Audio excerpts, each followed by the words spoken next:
পাঠিয়ে আমার দেশের নতুন সরকারকে সহযোগিতা করুন।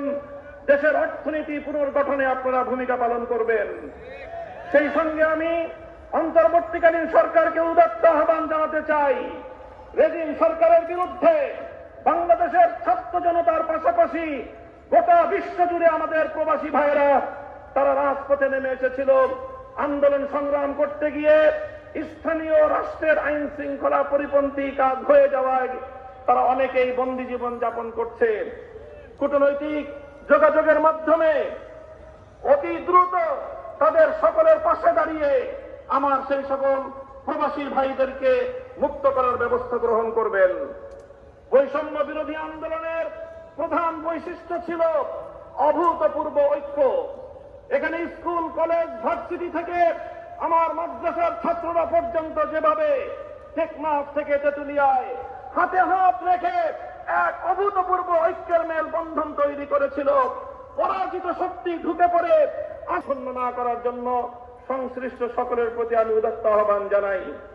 সেই সঙ্গে আমি আজ এই মঞ্চ থেকে স্মরণ করছি বাংলাদেশের লক্ষ কোটি প্রবাসী রেমিটেন্স যোদ্ধাদেরকে, যারা বাংলাদেশের অর্থনীতির মেরুদণ্ডকে সোজা রেখেছে, যাদের রেমিটেন্স যুদ্ধে ফ্যাসিবাদী সরকারের অর্থনীতির ভিত খসে।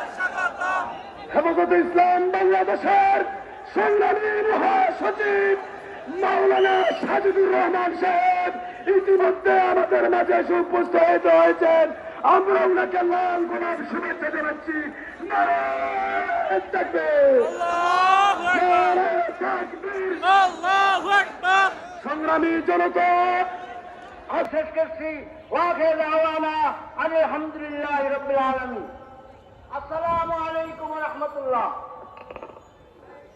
এই মুহূর্তে বক্তব্য রাখার জন্য অনুরোধ করছি কারা নির্যাতিত মজলুম আলেম, কেরানীগঞ্জের কামরাঙ্গীরচর জোনের অন্যতম দায়িত্বশীল নেতা হযরত মাওলানা মুফতি ফখরুল ইসলাম বক্তব্য রাখবেন।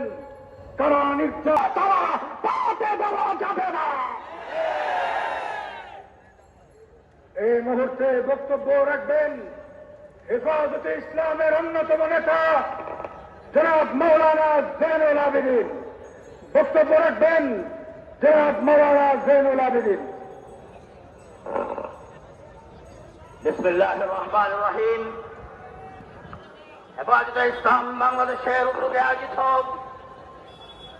আজকের বিশাল জনসমুদ্রের সম্মানিত সভাপতি, উপস্থিত হেফাজতে ইসলাম বাংলাদেশের কেন্দ্রীয় কমিটির সম্মানিত নেতৃবৃন্দ, সংগ্রামী দেশবাসী, আমরা দীর্ঘ 15 বছর আওয়ামী দুঃশাসনের অর্থপাশে বন্দী ছিলাম। আমাদের বাক স্বাধীনতা থেকে শুরু করে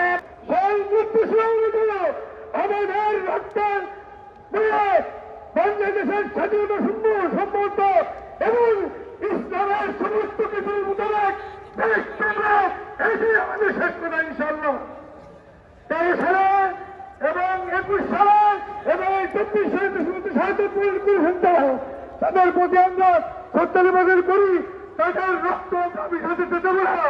এজন্য পুরো পক্ষ থেকে যেই ধরনের কর্মসূচি, যেই ধরনের আদেশ